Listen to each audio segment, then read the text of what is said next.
दोस्तों, आज मैं आपको जो कहानी सुनाने जा रही हूँ, ये कहानी है लंबे बालों वाली परी की। तो चलिए दोस्तों, देखते हैं आज की ये कहानी। एक समय की बात है, हिमालय पर्वत के पीछे परियों की एक बहुत ही खूबसूरत दुनिया बसी हुई थी, जहाँ सारी परियां एक साथ हंसी खुशी से रहती थीं। उनमें से एक परी, जिसका नाम सेजल था, वो उस परी देश की राजकुमारी थी। सेजल परी दिखने में बहुत खूबसूरत थी, साथ ही उसके बाल भी बहुत ही लंबे, घने और काले थे, जिसे देखकर हर कोई उसकी तारीफ करता था। पूरे परीलोक में सेजल जैसे लंबे घने बाल किसी और परी के नहीं थे, जिससे कुछ परियां सेजल परी से जलती भी थीं। और गुंजन परी तो हमेशा सेजल परी के पीछे ही पड़ी रहती थी, क्योंकि उसे सेजल परी बिल्कुल भी अच्छी नहीं लगती थी। अरे सेजल, आज तो तुम्हारे बाल और भी सुंदर और लंबे लग रहे हैं, और साथ ही तुम्हारा हेयर स्टाइल भी बहुत ही अच्छा है। तुम्हारे लंबे बाल परीलोक में सबसे सुंदर और सबसे अच्छे हैं। धन्यवाद आस्था परी, लेकिन आप सबके बाल भी काफी सुंदर हैं। बस मैं अपने बालों की कुछ ज्यादा ही केयर करती हूँ, इसलिए मेरे बाल ज्यादा लंबे और घने हैं। सेजल, तुम हमें भी बालों को केयर करने की कुछ टिप्स बता दो, जिससे हमारे बाल भी तुम्हारे जैसे लंबे और घने हो जाएं। हाँ, क्यों नहीं। मैं आप सबको आज बताऊंगी कि हमें अपने बालों की केयर कैसे करनी चाहिए। उसकी कोई जरूरत नहीं है, तुम्हारे बाल इतने भी कोई सुंदर नहीं है। ना जाने सबको तुम्हारे बाल इतने क्यों पसंद है। मुझे तो बिल्कुल भी नहीं अच्छे लगते।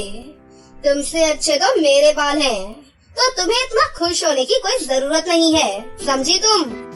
गुंजन, तुम सेजल से हमेशा ऐसे क्यों बात करती हो? सेजल के बाल वाकई इस परीलोक में सबसे अच्छे और लंबे हैं।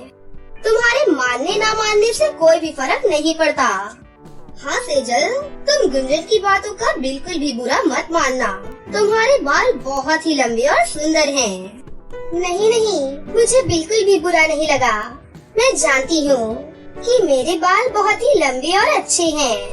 उसके बाद गुंजन परी वहाँ से चली जाती है और बोलती है, बड़ी आई लंबे घने बाल वाली, ना जाने खुद को क्या समझती है। बाकी की परियां तो हैं ही पागल। ना जाने उन्हें सेजल के बाल इतने क्यों पसंद हैं। आज मैं इसे बहुत ही अच्छा सबक सिखाऊंगी। तभी गुंजन परी के दिमाग में एक शैतानी आइडिया आता है और वो सेजल परी के बाथरूम में आ जाती है। अब मैं उस सेजल की बच्ची को ऐसा मजा चखाऊंगी, जिसके बाद ये बाल का नाम लेना ही भूल जाएगी। ये सोचकर गुंजन परी सेजल परी के शैम्पू की जगह एक दूसरा शैम्पू रख देती है और बोलती है, और जाने दो सेजल को। जैसे ही शैम्पू से वो अपना बाल धोएगी, वैसे ही उसके सारे बाल रूखे और खराब हो जाएंगे। फिर देखते हैं कैसे सारी परियां उसके लंबे बालों की तारीफ करती हैं। अब बताऊंगी कि किसके बाल ज्यादा अच्छे और सुंदर लग रहे हैं। इतना बोलकर गुंजन परी वहाँ से चली जाती है, और जब थोड़ी देर बाद राजकुमारी सेजल परी वहाँ पर नहाने के लिए आती है, तो शैम्पू को देखकर बोलती है, अरे ये कैसा शैम्पू है और ये यहाँ क्या कर रहा है? शायद मैं यहाँ इसे भूल गई। वैसे ये शैम्पू तो बहुत ही अच्छा है, मैं इससे अपने बाल धोकर देखती हूँ। मेरे बाल इससे और ज्यादा लंबे और घने हो जाएंगे।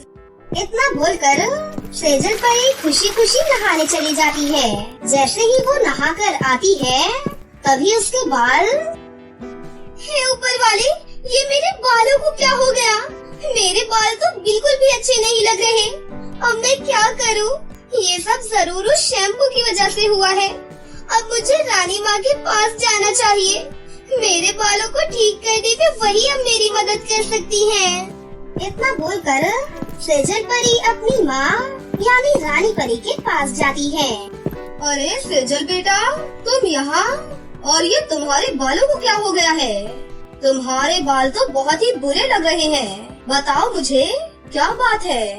फिर सेजल परी अपनी माँ को सारी बातें बताती है। अच्छा, तो ये सब शैम्पू लगाने की वजह से हुआ। कहाँ है वो शैम्पू? दिखाओ मुझे। शैम्पू देखते ही रानी परी सब कुछ समझ जाती है और वो बाकी सभी परियों को अपने कक्ष में बुलाती है।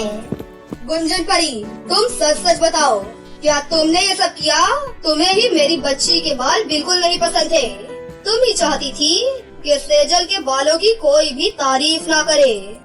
अरे नहीं नहीं माँ, गुंजन परी ने ऐसा कुछ नहीं किया। वो तो मेरे कमरे में आई भी नहीं। उसे बेशक मेरे बाल पसंद नहीं हो, पर वो मेरे साथ कभी ऐसा नहीं कर सकती। आखिर हम सभी परियां एक दूसरे को नुकसान नहीं पहुंचा सकती हैं माँ। गुंजन परी दिल की बुरी नहीं है।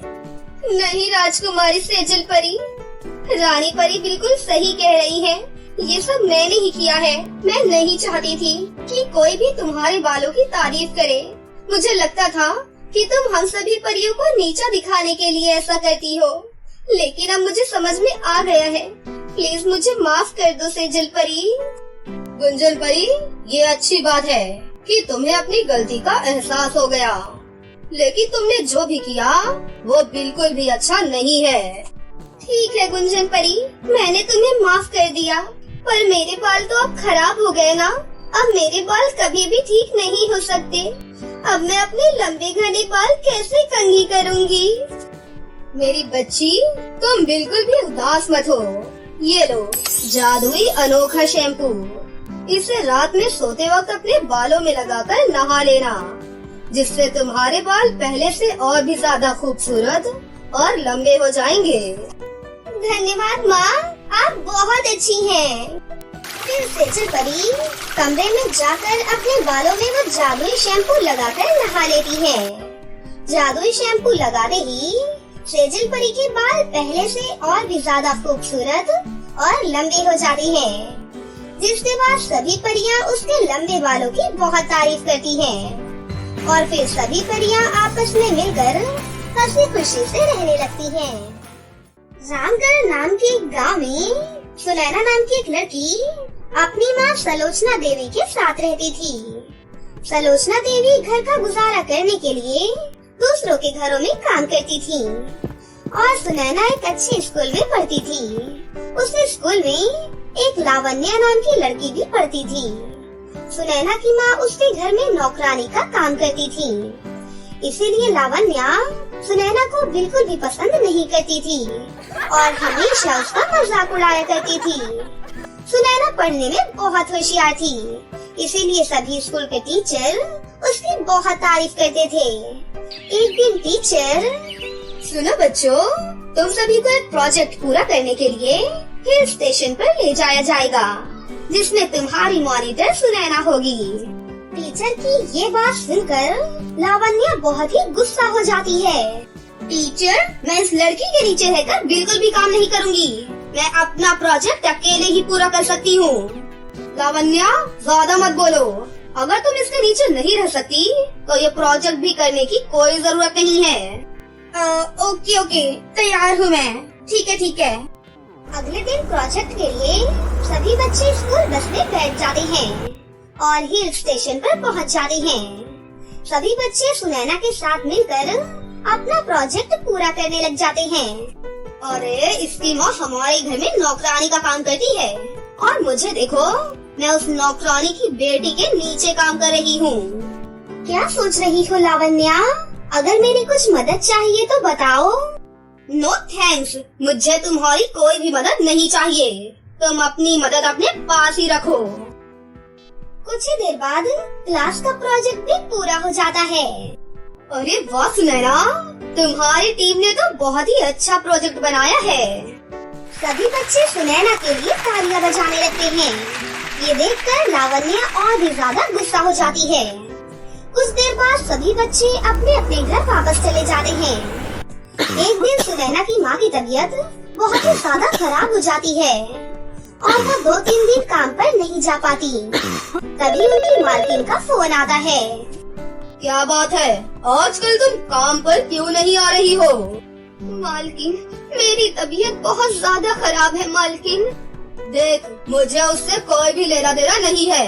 अगर तू नहीं आ सकती तो तू हमेशा के लिए काम छोड़ दे। इतना कहकर मालकिन फोन काट देती है।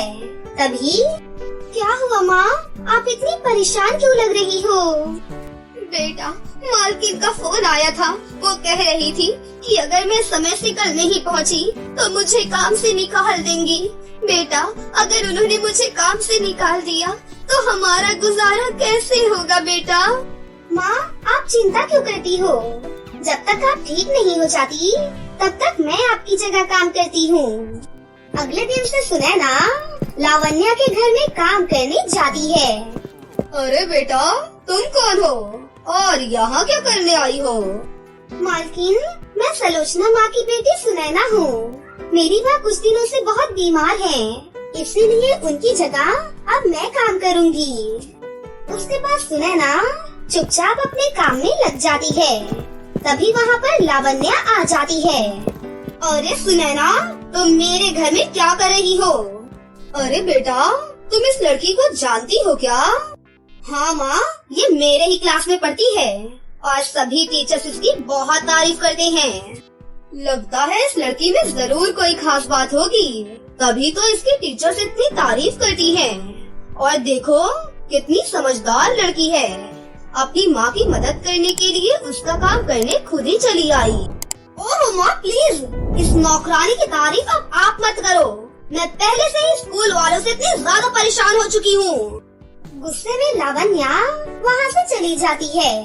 वो स्कूल जाकर सभी बच्चों को सुनैना के बारे में बताती है। थोड़ी ही देर बाद सुनैना वहाँ पर आ जाती है। लावण्या पूरी क्लास में सैनिटाइजर छिड़कने लगती है और बोलती है, हे भगवान, ये लड़की इतनी गंदी और बदबूदार है। अरे क्या तुम लोगों को गटर की बदबू नहीं आ रही? हाँ, आ रही है ना, बहुत गंदी बदबू आ रही है। अरे ये अभी अभी मेरे घर में गटर साफ करके आ रही है और पता है उसके बाद नहाई भी नहीं है। छी छी, कितनी गंदी लड़की है। रोते रोते सुनैना वहाँ से चली जाती है। अब आया ना मजा, काफी दिनों से इसकी तारीफ पे तारीफ सुन रही थी। अब देख मैं तेरे साथ क्या करती हूँ। अगले दिन लावण्या का जन्मदिन था। माँ, कल मेरा जन्मदिन है, क्या मैं अपने स्कूल के दोस्तों को पार्टी में बुला लूँ? हाँ हाँ बेटा, जरूर बुलाओ। इसमें पूछने वाली कौन सी बात है, मैं सारा अरेंजमेंट कर दूंगी। अगले दिन लावण्या स्कूल में जाती है और सबसे बोलती है, सुनो दोस्तों, कल मेरा जन्मदिन है और मैं अपने घर में पार्टी देने वाली हूँ। पार्टी में सभी बच्चे सुंदर सुंदर लहंगे पहन कर आएंगे और साथ ही लिपस्टिक भी लगाएंगे।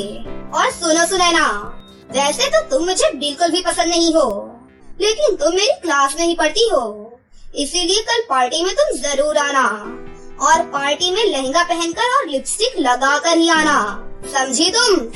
ठीक है लावण्या, मैं तुम्हारी बर्थडे पार्टी में जरूर आऊंगी।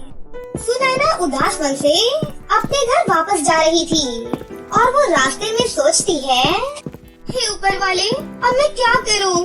मैं लहंगा और लिपस्टिक कहाँ से लेकर आऊं? मेरे पास तो पैसे भी नहीं है और अगर मैं पार्टी में नहीं गई तो लावण्या फिर से मेरे ऊपर गुस्सा करेगी और मुझे काम से निकाल देगी। ये सोचते सोचते सुनैना एक कुएं के पास पहुंच जाती है। तभी उस कुएं के अंदर से उसे डरावनी आवाजें सुनाई देती है। फिर सुनैना डरते डरते उस कुएं के पास जाती है और अंदर देखती है तो वहाँ पर कुछ औरतें लहंगा और लिपस्टिक बना रही थी। तभी सुनैना उन औरतों से कहती है, अरे आंटी, आप ये क्या कर रही हो? क्या मैं आपकी कोई मदद करूं? बेटी, मैं एक जादूगरनी हूँ और इस कुएं में रहकर गरीब लड़कियों के लिए जादुई लहंगे सिलती हूँ और साथ ही जादुई लिपस्टिक भी बनाती हूँ। अगर तुम्हें लहंगा और लिपस्टिक चाहिए तो तुम मुझे बताओ, तुम इनसे जो भी मांगोगी वो तुम्हें मिल जाएगा। आंटी, मेरे पास आपको देने के लिए एक पैसा भी नहीं है, लेकिन मुझे लहंगे और लिपस्टिक की बहुत जरूरत है। आंटी, कल मेरी दोस्त की बर्थडे पार्टी है। कोई बात नहीं बेटा, तुम बहुत ही अच्छी लड़की हो, इसीलिए मैं तुम्हारी मदद फ्री में करूँगी। इतना कहकर जादूगरनी अपनी जादुई छड़ी से एक लहंगा और लिपस्टिक बाहर निकालती है और उसे सुनैना के पास ऊपर भेज देती है। सुनैना लहंगा और लिपस्टिक देखकर बहुत खुश हो जाती है। फिर सुनैना जादूगरनी का धन्यवाद अदा करती है। आपका बहुत बहुत धन्यवाद आंटी जी।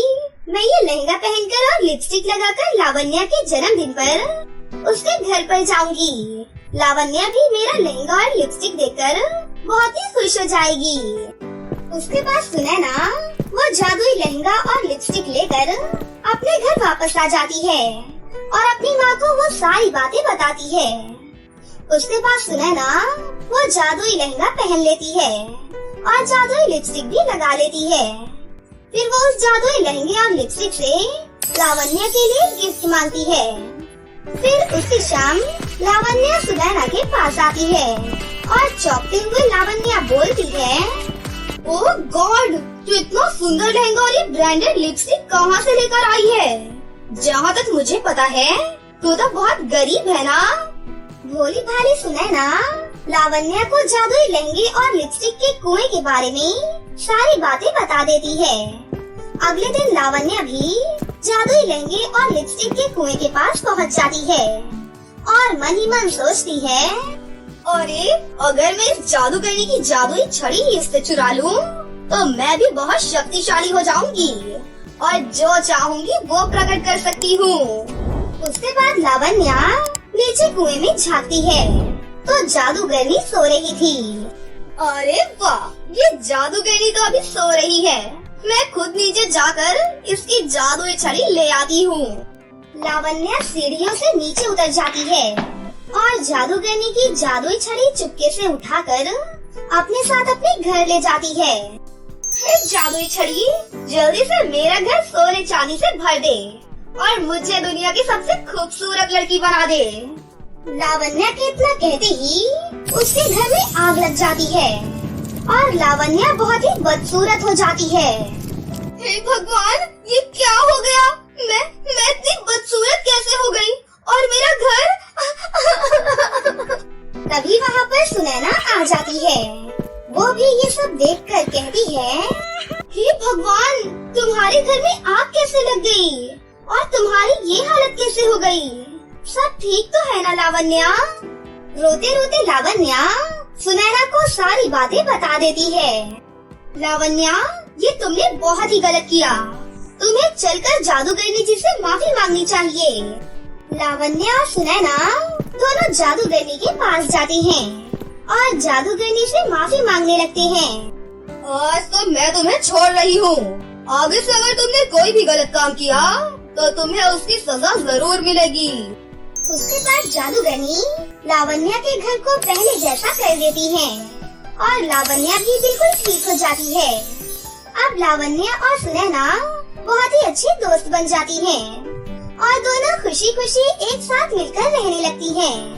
और यहाँ जादुई लहंगे और लिपस्टिक की वजह से सुनैना भी बहुत ही अमीर हो जाती है। अब उसे जो भी चाहिए रहता था वो उस जादुई लहंगे और लिपस्टिक से मांग लिया करती थी। उस दिन के बाद से वो अपनी माँ के साथ हंसी खुशी अपनी जिंदगी जीने लगती है।